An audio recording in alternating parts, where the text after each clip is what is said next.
Have a seat, my friends. Welcome, one and all, to The Late Show. I am your host, Stephen Colbert. Oh, tonight, we got a hot crowd, Don. Oh, yeah. We got a hot crowd.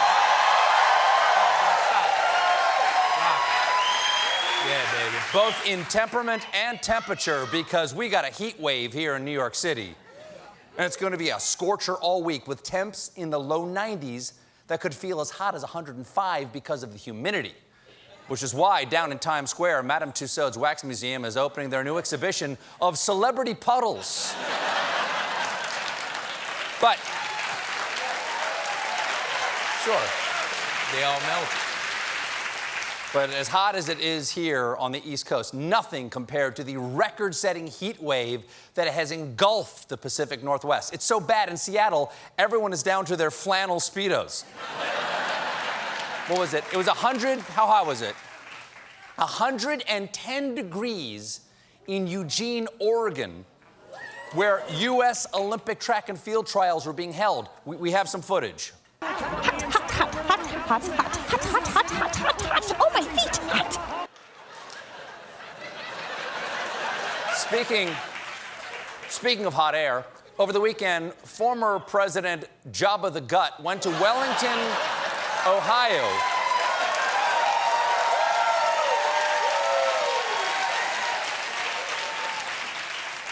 to hold his first rally since the January 6th insurrection. Why is he allowed to have rallies after that? After the assassination, John Wilkes Booth wasn't welcome to Broadway for a sold-out performance of I Shot Lincoln the Musical. It's sic semper fantastic. Get through it. With nearly 6 months to prepare, the former president had plenty of time to work on fresh material. Let's go to the new clips. What happened in the election, it's a disgrace. Okay, I've heard that one. Anything new, maybe looking forward to the future? You have to look back. We won the election in 2020. No, you didn't! That's why you flew to Ohio on Air Force One bag of pretzels per customer.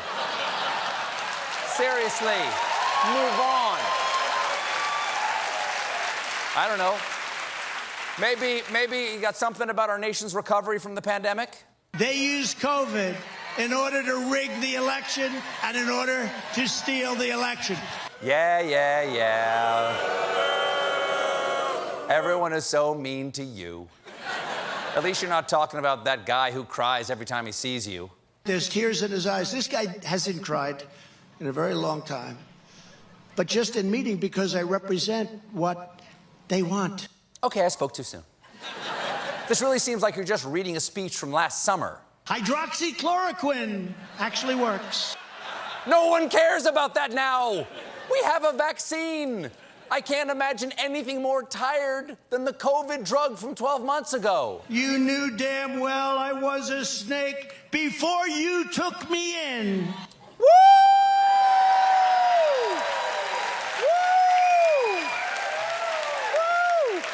Let me be clear.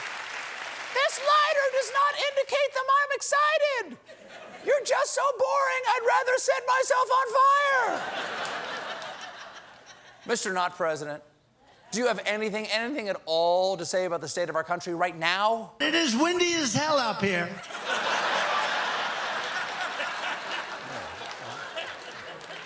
I'm not surprised because that speech blows. But he did. Thank you. That was a good one. Had to get Thank in you, on citizens. Thank you. But he did delight the crowd with one of his patented I smell toast moments. America is still the nation that conquered the Wild West, that vanquished the murderous dictators, that ended the evil empires, and that sent a brave young man from Ohio to a plant.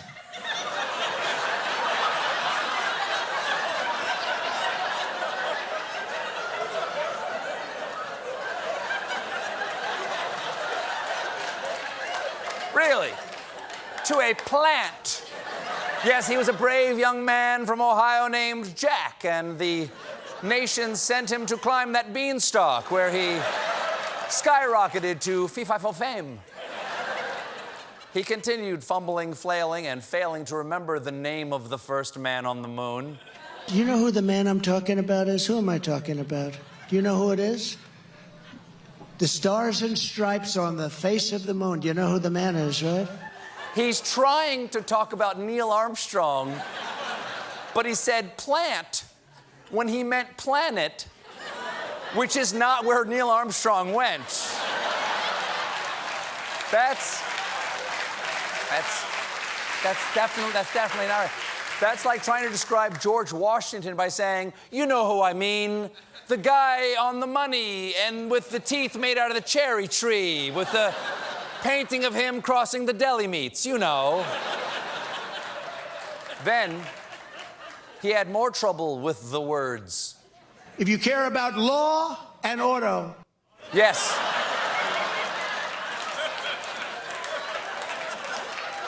We all remember the spin-off, Law and Auto.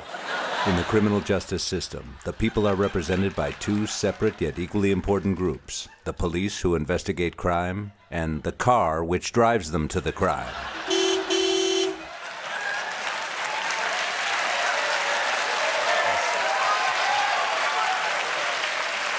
Mike Post. You know their motto, protect and swerve. The sad thing is the people at that rally believe the old guy's election lies. But you know who doesn't? People who know things like disgraced attorney general and dinner guest looking for a sneaky way to spit out the tuna surprise. Bill Barr. Bill Barr sat down for an interview with Jonathan Karl and explained that when it came to election fraud, Barr always thought it was all bull.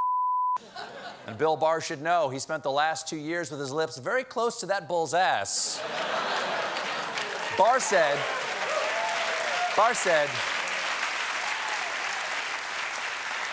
that he was urged to speak out by Senate Minority Leader and little boy who will not open his mouth for the airplane, Mitch McConnell. McConnell would have spoken the truth himself last December, but he needed the former president's help to ensure that the GOP won the 2 runoff elections in Georgia, which they lost. So,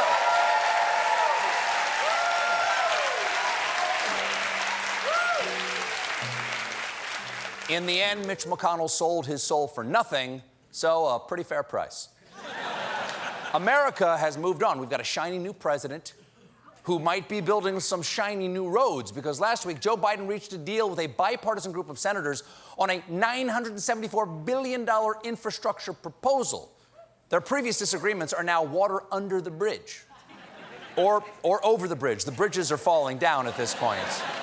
And now that they've reached the deal, those bipartisan senators have to get their colleagues to sign on. And one Republican doing some of the convincing is Louisiana Senator and man saying, whoa, whoa, whoa, let me tell you something about boat shoes.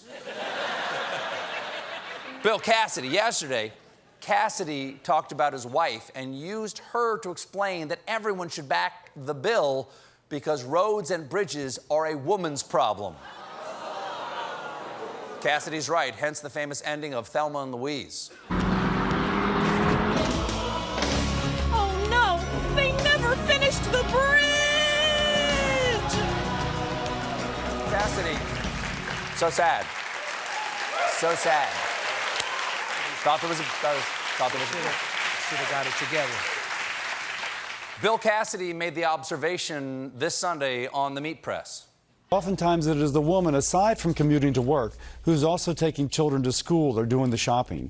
And the more time she spends on that road, the less time she spends doing things of higher value. So if you speak to her, she's going to say, this is a good bill.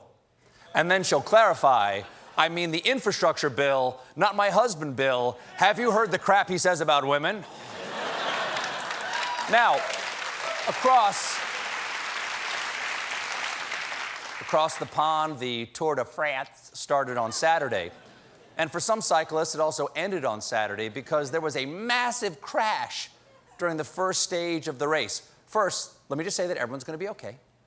Second, holy crap. Okay, here's the pack of bicyclists. Oh my God, and down goes Frenchie. You see, this is why I don't ride my bike on the road. Okay? I bought a Peloton, which I don't ride in my office. And the worst part is what caused the crash. A fan trying to get on camera, trying to get out the vital message, Ale omi opi, which is European for go grandma and grandpa. Very similar to the tragic accident that eventually sank the Titanic. The authorities are still looking for the spectator, and Tour de France organizers say, "We are suing this woman who behaved so badly. She disgusts me. Her race etiquette is déplorable. You're not supposed to block the cyclist. You're supposed to hand them a refreshing cup of Bordeaux, a lit cigarette, and offer to have a three-way in the bushes." We've got a great show for you tonight. My guest is Transportation Secretary